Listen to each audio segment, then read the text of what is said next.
Hi guys, ಇವತ್ತಿನ ವ್ಲಾಗಿಗೆ ಎಲ್ಲರಿಗೂ ಸ್ವಾಗತ. ಇವತ್ತಿನ ವ್ಲಾಗ್ ಅಲ್ಲಿ ನಾನು ಕೇರಳ ಲಾಟರಿಯಲ್ಲಿ ಬಂದ ಹಣವನ್ನು ಹೇಗೆ ಕ್ಲೈಮ್ ಮಾಡುವುದಂತ ತೋರಿಸ್ತೇನೆ. ಇದು 5,000ಕ್ಕಿಂತ ಕೆಳಗಡೆ ಬಂದ ಹಣಗೆ ಮಾತ್ರ ಅಪ್ಲೈ ಆಗೋದು.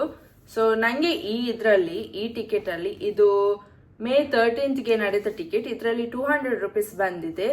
ಸೊ ನಾನು ನಿಮ್ಗೆ ಹೇಗೆ ಅದನ್ನು ಕ್ಲೈಮ್ ಮಾಡಬಹುದಂತ ಎಲ್ಲ ತೋರಿಸ್ತೇನೆ.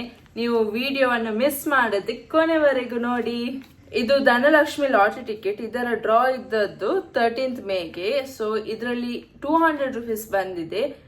ಈ ವೇ ನಾನು ಇವತ್ತು ತೋರಿಸುವುದು ವೇ ಉಂಟಲ್ಲ, ಇದು 5,000ಕ್ಕಿಂತ ಕೆಳಗಡೆ ಬಂದ ಅಮೌಂಟಿಗೆ ಮಾತ್ರ. ಅದಕ್ಕಿಂತ ಹೆಚ್ಚು ಬಂದ ಅಮೌಂಟ್ಗೆ ನೀವು ಕೇರಳ ಲಾಟರಿ ಆಫೀಸ್ಗೆ ಹೋಗಬೇಕು. ಇದು ಹೇಗೆ ಕ್ಲೇಮ್ ಮಾಡ್ಬೇಕಂದ್ರೆ, ಈ ಟಿಕೆಟ್ ಇರಬೇಕು ನಿಮ್ಮ ಹತ್ರ. ಇದು ಸ್ವಲ್ಪ ಫೋಲ್ಡ್ ಆಗಿದೆ, ಅದು ಮೊನ್ನೆ ಮಳೆ ಬಂದಿತ್ತು ಹಾಗೆ ಸ್ವಲ್ಪ ಫೋಲ್ಡ್ ಆಗಿದೆ. ಈ ಟಿಕೆಟ್ ಉಂಟಲ್ಲ, ಸೇಫ್ ಆಗಿರ್ಬೇಕು, ಹರಿದಿರ್ಬಾರ್ದು, ಏನು ಸಹ ಆಗಬಾರ್ದು. ಇದಕ್ಕೆ ಇದನ್ನು ಸೇಫ್ ಆಗಿ ಇಟ್ಕೊಳ್ಳಿ. ನಿಮ್ಗೆ ಇನ್ ಕೇಸ್ ನಿಮ್ಗೆ ಅಮೌಂಟ್ ಬಂದಿದ್ರೆ ಅದಕ್ಕಿಂತ ಸಹ ಮೊದಲು ಸಹ ಸೇಫ್ ಆಗಿ ಇಡ್ಬೇಕು. ಯಾಕೆಂದ್ರೆ ಯಾವಾಗ ಹಣ ಬರ್ತದೆ ಹಣ ಬರುದಿಲ್ಲ ಅಂತ ಗೊತ್ತಾಗೋದಿಲ್ಲ. ಎಲ್ಲ ಲಕ್ಕಿನ ಮೇಲೆ ಇದೆ ಗಾಯ್ಸ್. ರಿಸಲ್ಟ್ ಹೇಗೆ ಚೆಕ್ ಮಾಡುದಂತ ನಾನು ಮೊದಲು ಸಹ ಹೇಳಿದ್ದೇನೆ. ಆಲ್ರೆಡಿ ಅದು ವಿಡಿಯೋ ಅಪ್ಲೋಡ್ ಆಗಿದೆ. ಆಪ್ ಮೂಲಕ ಸಹ ಹೇಳಿದ್ದೇನೆ, ವೆಬ್ಸೈಟ್ ಥ್ರೂ ಸಹ ಹೇಳಿದ್ದೇನೆ. ವೆಬ್ಸೈಟ್ ಅಲ್ಲಿ ಚೆಕ್ ಮಾಡುದಾದ್ರೆ ಕೇರಳದು ಅಫಿಷಿಯಲ್ ವೆಬ್ಸೈಟ್ ಉಂಟು, ಕೇರಳ ಲಾಟರಿದು ಅಫಿಷಿಯಲ್ ವೆಬ್ಸೈಟ್, ಅದರಲ್ಲಿ ಚೆಕ್ ಮಾಡಬಹುದು. 5,200 ರೂಪೀಸ್ ಇದು ನಂಬರ್ ಚೆಕ್ ಮಾಡುವಾಗ, ಅಂದ್ರೆ ಲಾಟರಿದು ನಂಬರ್, ಸೀರೀಸ್ ನಂಬರ್, ಅದರಲ್ಲಿ ಲಾಸ್ಟ್ 4 ಡಿಜಿಟ್ ಉಂಟಲ್ಲ, ಈಗ ಇದರಲ್ಲಿ 1019 ಉಂಟಲ್ಲ, ಅದು ಚೆಕ್ ಮಾಡ್ಲಿಕ್ಕೆ. ಮತ್ತೆ ಕೋಟಿ ಮತ್ತೆ ಲಕ್ಷ ಬಂದ್ರೆ ಅದಕ್ಕೆ ಇದು ಫುಲ್ ನಂಬರ್ ಉಂಟಲ್ಲ, ಅದನ್ನು ಚೆಕ್ ಮಾಡಬೇಕು. ನೀವು ಯಾವುದೇ ಕೇರಳ ಲಾಟರಿ ಶಾಪ್ ಇಲ್ಲಾದ್ರೆ ಏಜೆನ್ಸಿಗೆ ಹೋದ್ರೆ ನೀವು ಜಸ್ಟ್ ಟಿಕೆಟ್ ಕೊಟ್ರೆ ಸಾಕು, ಅವರು ನಿಮ್ಗೆ ಅಮೌಂಟ್ ರಿಸಲ್ಟ್ ಎಲ್ಲ ಚೆಕ್ ಮಾಡಿ ಅಮೌಂಟ್ ಕೊಡ್ತಾರೆ. ನೆನಪಿಡಿ, ನೀವು ಇದು ಟಿಕೆಟ್ ನಿಮ್ಮ ಹತ್ರ ಇರ್ಲೇಬೇಕು. ಯಾವುದೇ ಅಮೌಂಟ್ ಬರ್ಲಿ ನಿಮ್ಗೆ, 100, 5,000, ಕೋಟಿಗಟ್ಲೆ ಯಾವುದೇ ಬರ್ಲಿ, ಈ ಟಿಕೆಟ್ ನಿಮ್ಮ ಹತ್ರ ಇರ್ಲೇಬೇಕು. ಇದಿಲ್ಲ ಆದ್ರೆ ನಿಮ್ಗೆ ಅಮೌಂಟ್ ಸಿಗುದಿಲ್ಲ. ಇದರ ಫೋಟೋ ಇದ್ರೂ ಸಹ ನಿಮ್ಗೆ ಅದೇ ಅಮೌಂಟ್ ಸಿಗುದಿಲ್ಲ. ನಿಮ್ಗೆ ಸ್ಟೆಪ್ ಬೈ ಸ್ಟೆಪ್ ಹೇಗೆ ಕ್ಲೇಮ್ ಮಾಡುದಂತ ಫುಲ್ ವ್ಲಾಗ್ ಅಲ್ಲಿ ತೋರಿಸ್ತೇನೆ. ವ್ಲಾಗ್ ಅನ್ನು ಮಿಸ್ ಮಾಡಬೇಡಿ, ಫುಲ್ ನೋಡಿ ಗಾಯ್ಸ್. ಈಗ ನಾನು ಲಾಟ್ರಿ ಕ್ಲೇಮ್ ಮಾಡ್ಲಿಕ್ಕೆ ಹೋಗ್ಲಿಕ್ಕೆ ರೆಡಿ ಆಗಿದ್ದೇನೆ. ನಾನು ನಿಮ್ಗೆ ಎಲ್ಲ ಸ್ಟೆಪ್ ಬೈ ಸ್ಟೆಪ್ ಡೀಟೇಲ್ಸ್ ತೋರಿಸ್ತೇನೆ ವ್ಲಾಗ್ ಅಲ್ಲಿ. ಹೇಗೆ ಎಲ್ಲಿಂದ ಹೋಗ್ತೇನೆ ಅದೆಲ್ಲ ತೋರಿಸ್ತೇನೆ. ಸೊ ಈಗ ನಾನು ತಲಪಾಡಿ ಹೋಗ್ತಿದ್ದೇನೆ. ಫಸ್ಟ್ ನಾನು ಸ್ಟೇಟ್ ಬ್ಯಾಂಕ್ ಹೋಗ್ತೇನೆ, ಅಲ್ಲಿಂದ 42 ಬಸ್ ಅಲ್ಲಿ ತಲಪಾಡಿ ಹೋಗ್ತೇನೆ. ಈಗ ನಾನು ನಿಮ್ಗೆ ಮ್ಯಾಂಗ್ಳೂರಿಂದ ತಲಪಾಡಿ ಹೇಗೆ ಹೋಗಬಹುದು ಅಂತ ಹೇಳಿಕೊಡ್ತೇನೆ. ಫಸ್ಟ್ ನೀವು ಮ್ಯಾಂಗ್ಳೂರ್ನ ಸ್ಟೇಟ್ ಬ್ಯಾಂಕ್ ಬಸ್ ಸ್ಟಾಪಿಗೆ ಹೋಗ್ಬೇಕು. ಅಲ್ಲಿಂದ ತಲಪಾಡಿಗೆ ಹೋಗುವ 42 ಇಲ್ಲಾದ್ರೆ 43 ನಂಬರ್ನ ಬಸ್ ಹಿಡಿಬೇಕು. ನಿಮ್ಗೆ ತಲಪಾಡಿಗೆ ಹೋಗುವ ಬಸ್ಸಿಗೆ ಜಾಸ್ತಿ ವೇಟ್ ಮಾಡ್ಬೇಕಂತ ಇಲ್ಲ, ಇಲ್ಲಿ ಬ್ಯಾಕ್ ಟು ಬ್ಯಾಕ್ ಬಸ್ ಬರ್ತಾನೆ ಇರುತ್ತೆ. ಮ್ಯಾಂಗ್ಳೂರಿಂದ ತಲಪಾಡಿ ಹೋಗ್ಲಿಕ್ಕೆ ಬಸ್ ಟಿಕೆಟ್ 25 ಇರುತ್ತೆ. ಮ್ಯಾಂಗ್ಳೂರಿಂದ ತಲಪಾಡಿಗೆ ಒಂದು 45 to 50 ಮಿನಿಟ್ಸ್ ಜರ್ನಿ ಇರುತ್ತೆ. ನೇತ್ರಾವತಿ ಬ್ರಿಡ್ಜ್ ನಂತರ ಒಂದು 30 ಮಿನಿಟ್ಸ್ ಜರ್ನಿ. ನೀವು ಎಲ್ಲಿ ಇಳಿಬೇಕಂದ್ರೆ ತಲಪಾಡಿಯಲ್ಲಿ ಒಂದು ಟೋಲ್ ಗೇಟ್ ಸಿಗುತ್ತೆ, ಅದರ ನೆಕ್ಸ್ಟ್ ಸ್ಟಾಪ್ ಅಲ್ಲಿ ನಿಮ್ಗೆ ಇಳಿಬಹುದು. ತಲಪಾಡಿ ಟೋಲ್ ಕ್ರಾಸ್ ಆದ ನಂತರ ಎಷ್ಟು ಬೇಕಷ್ಟು ನಿಮ್ಗೆ ಲಾಟರಿ ಶಾಪ್ಸ್ ಎಲ್ಲ ಕಾಣ್ಲಿಕ್ಕೆ ಸಿಗುತ್ತೆ. ಇಲ್ಲಿ ಬಸ್ ನಿಲ್ತದೆ, ಅಲ್ಲಿ ಸ್ಟ್ರೈಟ್ ಹೋದ್ರೆ ಅಲ್ಲಿ ಸ್ವಲ್ಪ ಮುಂದೆ ಬಸ್ ನಿಲ್ತದೆ, ಅಲ್ಲಿ ಇಳಿದು ನಾವೀಗ ಈ ಸೈಡ್ ಬರ್ತಿದ್ದೇವೆ.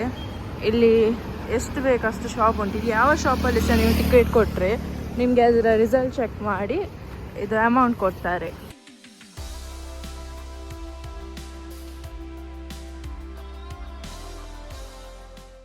ನಾವೀಗ ಅಲ್ಲಿ ಒಂದು ಶಾಪ್ ಉಂಟು ಮುಂದೆ, ಅಲ್ಲಿ ಹೋಗ್ತಾ ಇದ್ದೇವೆ.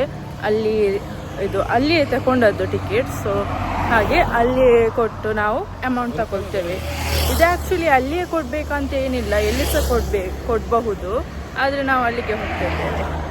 ಇಲ್ಲಿ ನೋಡಿ, ಇಲ್ಲಿ ನಿಮಗೆ ಹೋಟೆಲ್ ಸಹ ಎಷ್ಟು ಬೇಕು ಅಷ್ಟು ಉಂಟು. ನಿಮಗೆ ಮಧ್ಯಾಹ್ನ ಹಸಿವು, ನೀವು ಮಧ್ಯಾಹ್ನದ ಹೊತ್ತು ಬರೋದಾದ್ರೆ ಇಲ್ಲಿ ಊಟ ಸಹ ಮಾಡ್ಬೋದು. ಬಿರಿಯಾನಿ ಎಲ್ಲ ಒಳ್ಳೇದುಂಟು ಇಲ್ಲಿದು.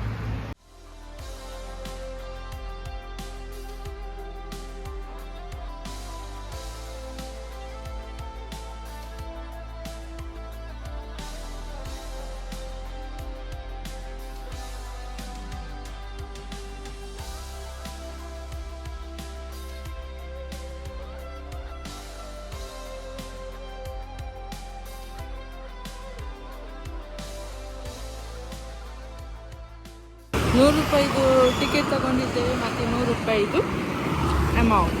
ಹಾಗೆ 200 50 ಆಯಿತು. ಗೈಸ್ ನೋಡಿ, ಇಷ್ಟು ಸಿಂಪಲ್ ಇದೆ ಅಮೌಂಟ್ ತಗೊಳ್ಳೋದು. ಏನಿಲ್ಲ, ಜಸ್ಟ್ ಅವರ ಹತ್ರ ಟಿಕೆಟ್ ತಗೊಂಡು ಕೊಟ್ಟರೆ ಸಾಕು. ಅವರು ಅಮೌಂಟ್ ಚೆಕ್ ಮಾಡಿ, ರಿಸಲ್ಟ್ ಚೆಕ್ ಮಾಡಿ ನಿಮಗೆ ಅಮೌಂಟ್ ಕೊಟ್ಟು ಬಿಡ್ತಾರೆ.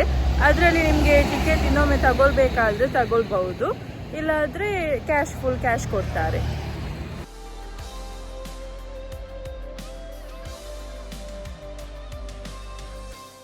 ಗೈಸ್ ಇದು ನೋಡಿ, ಇಲ್ಲಿದು ಕೇರಳ ಸೈಡ್ ಹೋಗುವ ಬಸ್ ಸ್ಟ್ಯಾಂಡ್. ಇಲ್ಲಿಂದ ಬಸ್ ಕೇರಳ ಹೋಗ್ತದೆ. ಈಚೆಯಿಂದ ಆಚೆ ಹೋದರೆ, ಅಂದರೆ ಈ ಸೈಡ್ ಹೋದರೆ ಇನ್ನು ಕೇರಳ ಬರೋದು. ಇಲ್ಲಿಂದ ನಿಮಗೆ ಬೇರೆ ಶಾಪ್ಸು ಸಿಗ್ತದೆ. ಇಲ್ಲಿ ಸಹ ಉಂಟು ಕೆಲವು ಶಾಪ್ಸ್.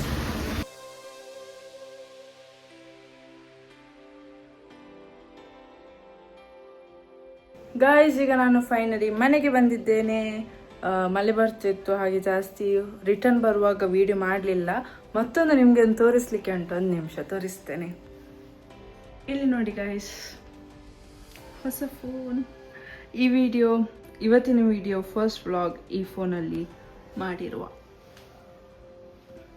ನೋಡಿದ್ರಲ್ಲ, ಇವತ್ತಿನ ವ್ಲಾಗ್ ಫಸ್ಟ್ ವ್ಲಾಗ್ ನಾನು ಈ ಐಫೋನಲ್ಲಿ ಮಾಡ್ತಿರೋದು. iPhone 17 ಮಾಡಿದ್ದು ಫಸ್ಟ್ ವ್ಲಾಗ್ ಇದು. ಸೊ ಈ ವಿಡಿಯೋ ಇಷ್ಟ ಆಗಿದ್ರೆ ಲೈಕ್ ಮಾಡಿ, ಶೇರ್ ಮಾಡಿ ಮತ್ತು ನಮ್ಮ ಚಾನಲನ್ನು ಸಬ್ಸ್ಕ್ರೈಬ್ ಮಾಡೋದನ್ನು ಮರಿಬೇಡಿ. Thank you for watching. Bye bye.